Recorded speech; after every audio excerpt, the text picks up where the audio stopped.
All right, and we're back with Legends of Lake Howell. Today we have a special educator edition, and we're here with Miss Yates. Miss Yates, thank you for joining us. Hi, thank you for having me. So Miss Yates, just tell us what you teach here at Lake Howell High School. So I teach AP World History, and then I have some sections of AP Seminar, which is a research methods class, and then a AP Research class as well. So Seminar and AP Research are both part of the capstone program. Tell us a little more about the research in seminar class, and if a student is interested in enrolling in it, how does that work? So any student can enroll in AP Seminar, but Seminar is a class you have to take before you take AP Research. And Seminar is an AP elective, and they can learn about different topics that are of interest to them. So right now I have kids researching things like, should we arm school teachers in public schools? I have other students researching things about climate change, or maternity leave and having that mandated. And so the students do academic research, write their papers, and then they also give speeches on those topics. The cool thing about that class is they get to actually do their AP exam in class. So the papers that they're writing right now and the speeches that they're going to be giving soon are part of their AP exam score.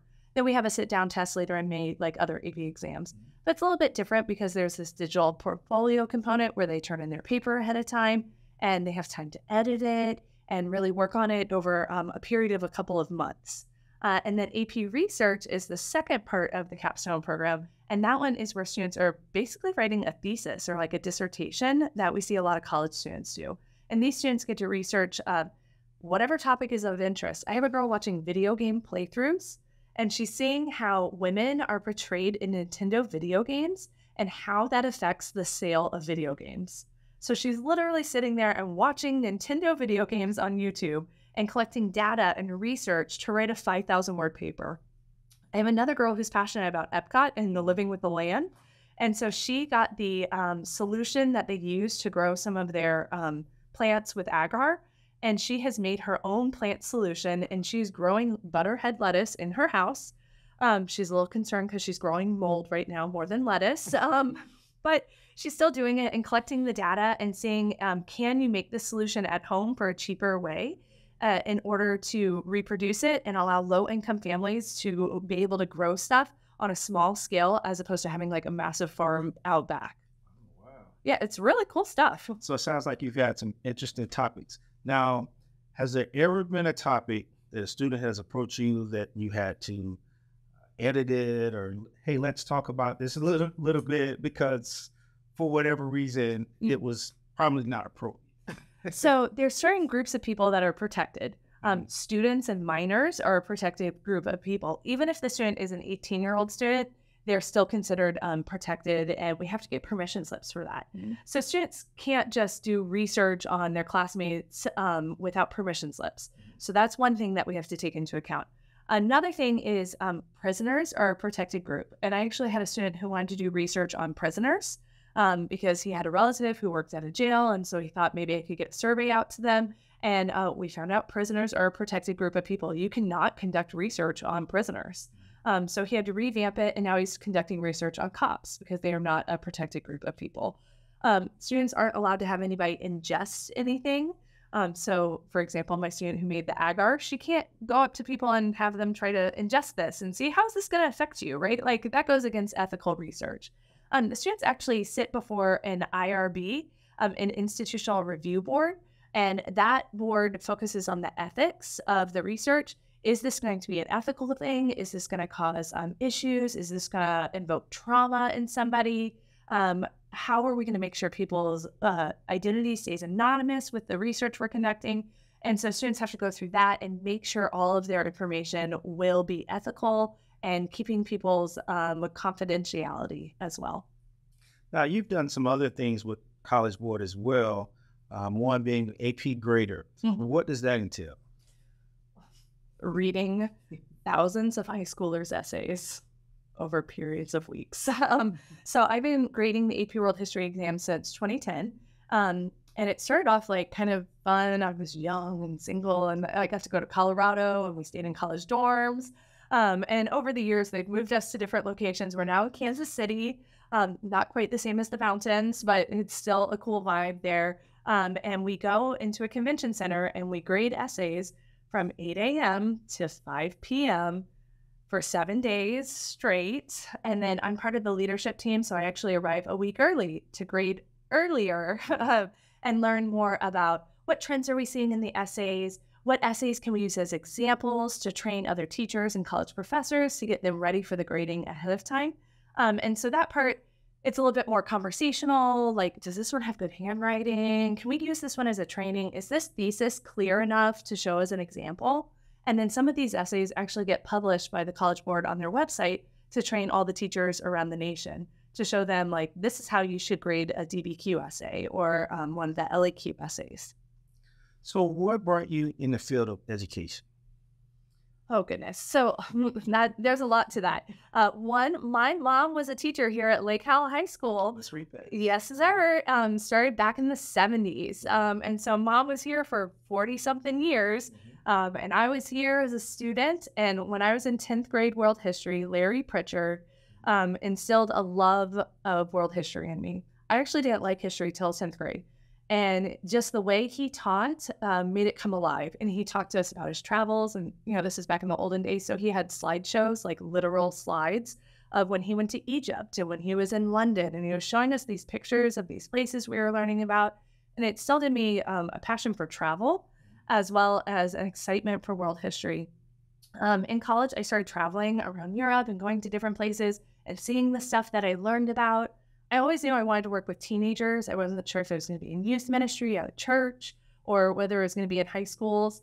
And just throughout college, I was like, no, I really feel like I'm being called to work in the high schools. And this is a place where I can really make a great impact on the future generations. I've always thought and admired history teachers for their ability to tell stories. Me, not so much. I was a chemistry teacher, so it's just, here's chemistry, let's do the work. Okay. That's about it. So kudos to you and being a great storyteller. You mentioned the Europe trips, and you are sponsoring trips now.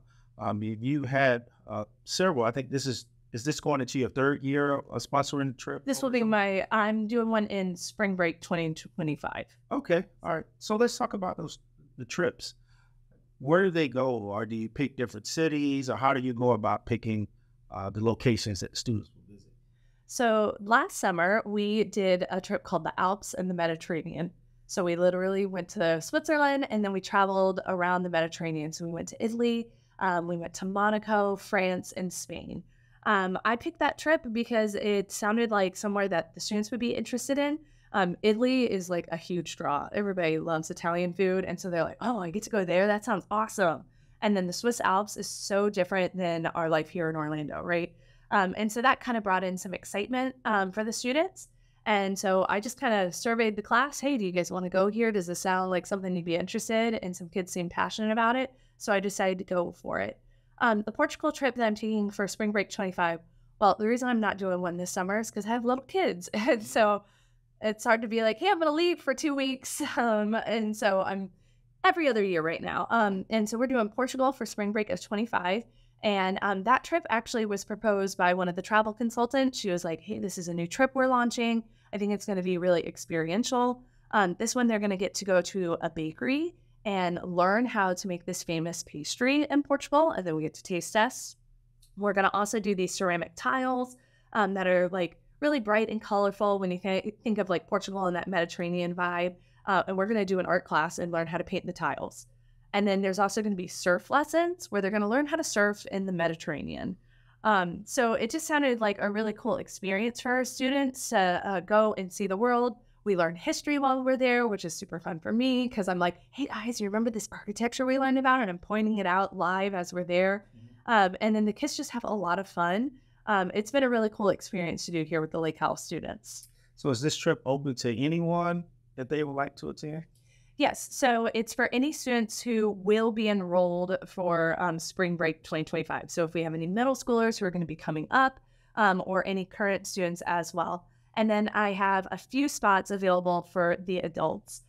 We have teacher chaperones. Mr. Rothrock's going to be coming with me. He came this past summer. Miss Elamari came with me this past summer. And so the teachers come and we chaperone and oversee and do the logistics components. But if some parents or students, I have 4 spots left on the Portugal trip for 2025. So if anybody's interested, it's time to snag them up because I just had 2 more sign up today. So spots are going fast. So I can imagine that a trip like that would be costly. How do students pay for the trip? Are there fundraisers or do they pay over time? How does that work? So actually, one of the reasons I chose the Portugal trip is it was a little bit cheaper than some of the other options. Like they could go to Australia or Japan, but those are going to be pricier. And so I wanted to make it accessible for our students here at Lake Howell. And so they do get to pay monthly payments over time. And so they put down a little deposit up front, and then each month it's a small increment, and then they pay it off right before we go on the trip. So in addition to the trips that you sponsor to Europe, you're also involved with another club, Crew. You want to talk about Crew? Tell us about Crew. Yeah, Crew is the high school ministry of Campus Crusade for Christ. And that is something that I actually have been involved in since 2009. At my old school, I was the teacher sponsor there as well. It's an organization that allows kids to learn more about their faith and grow in community with one another. All students are welcome to attend on campus, just as long as they fill out that permission slip for the county and state guidelines. But it's open for all students who want to learn more about what faith looks like, kids who have questions about faith and like unsure of where they're at, kids who are solidly secure in their faith and know where they stand. All students are welcome at any time to come and learn, ask questions, and grow in the community as well. So on average, how many students do you have? It's about 150 kids come every week to our lunch meetings. So we meet in both lunches, A and B. So it depends on the week. Today, A lunch was bigger than B lunch. Last week, B lunch was bigger than A lunch. We have over 200 kids registered on the roster with the permission slips. But I would say weekly, we have between 70 and 80 in each lunch period. So now let's switch hats a little bit and talk about Miss Yates as a student. Okay. So first of all, I know that you're a Lake Howell graduate. Yes, sir. First question I want to ask is, how does it feel to be a teacher here, to switch hats from being a student to a teacher? So let's go back to 2007 when I was first applying for jobs. My mom taught here, and that's when all of my teachers were still here, all of that kind of stuff. And I was like, do I want to work with my mom and be Carol's daughter? Like, do I want that? And so at first I was like, I don't know if I want to work at Lake Howell. So then I started my career in Orange County, and I taught in Orange County for 10 years. And the whole time I was there, my mom kept talking about how great Lake Howell was compared to wherever I was teaching. And so I was like, I need to get back there. And my husband and I bought a house 5 minutes away from here. And so I started searching and trying to find jobs to get here into the Lake Howell community. So a few years ago, back in 2019, I did get hired at Lake Howell finally. And this is a great community for me to be in.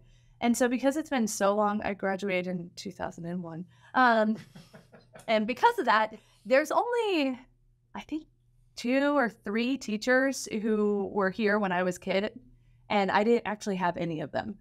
So they all knew of me because of my mom, but it's not the same feel as if when I came out of college or something like that. It would have had a different feel.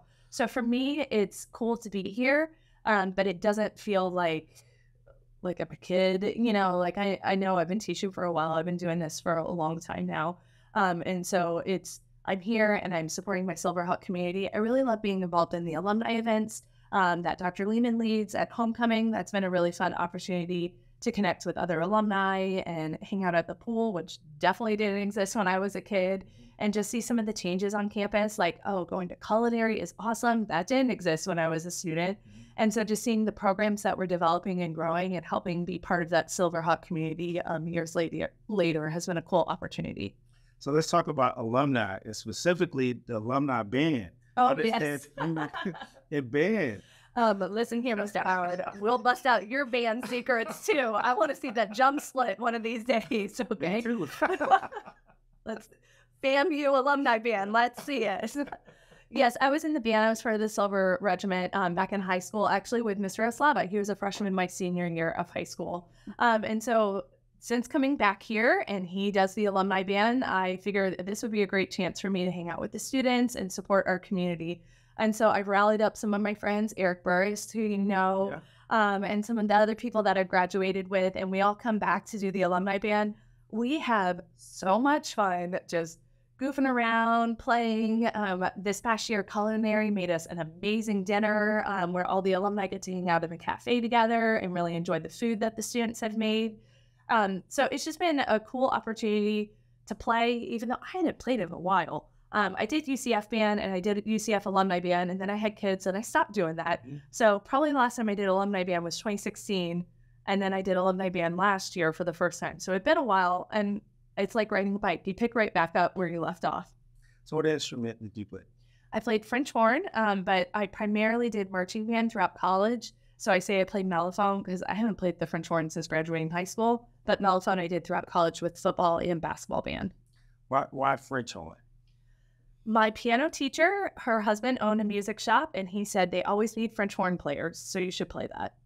So I did. So your piano teacher, so you play piano as well. I quit in 8th grade. So I learned how to read music at an early age. My mom was very musical and sang in the church choir. She played piano as well. So she got my sister and I playing piano, and then we joined the band. And then that was just something that both my sister and I did throughout high school and college. Did you participate in any other extracurricular activities while here at Lake Howell? I was part of National Honor Society, the secretary, and I was part of Fellowship of Christian Athletes, FCA. And I think those are the main ones besides being part of the Silver Regiment.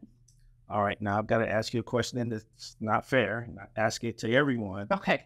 Other than your mom, who is your favorite teacher on campus? Well, I didn't have my mom as a teacher. So my brother did, but I never had her.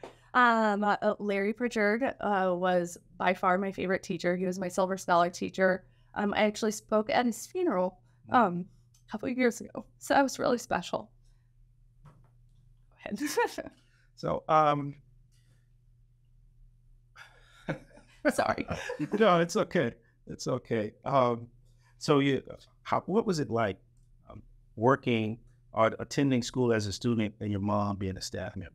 Oh, yeah. My friends would be like, Mom, repass, come on over. So we all would sit over the band table over by the cafeteria, and my mom would walk over from the math building and say hi to us. It didn't bother me at all because, like, I was a good student and I was involved and I wasn't skipping class. So it wasn't like, being overly supervised or anything. And she was always giving me my space, but also my friends loved her who had her for class. So it was really a nice time for me. So if you could describe your experience at Lake Howell as a student in one word, what would that word be? One word. Oh, goodness. Memorable. I really enjoyed my high school experience. I had great classes. I learned a lot. I had a great time being in the band and being part of that organization and creating friendships. Over Christmas break, I actually hung out with one of my friends that I went to Lake Howell with. She is a professional dancer in New York City. And we've maintained that friendship even though she lives far away. And so just lots of good memories and a lot of fun times had. So let's go back to high school.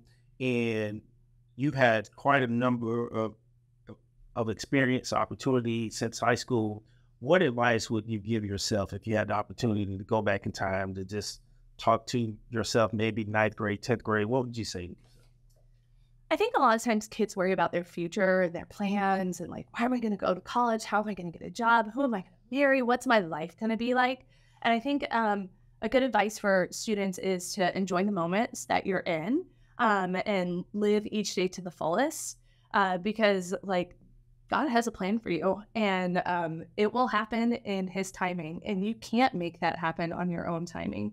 And so we just have to kind of remember that, and we can't rush things, or like I expected to have my boyfriend by this year, or I expected to be engaged by that year, or I expected to have a job immediately.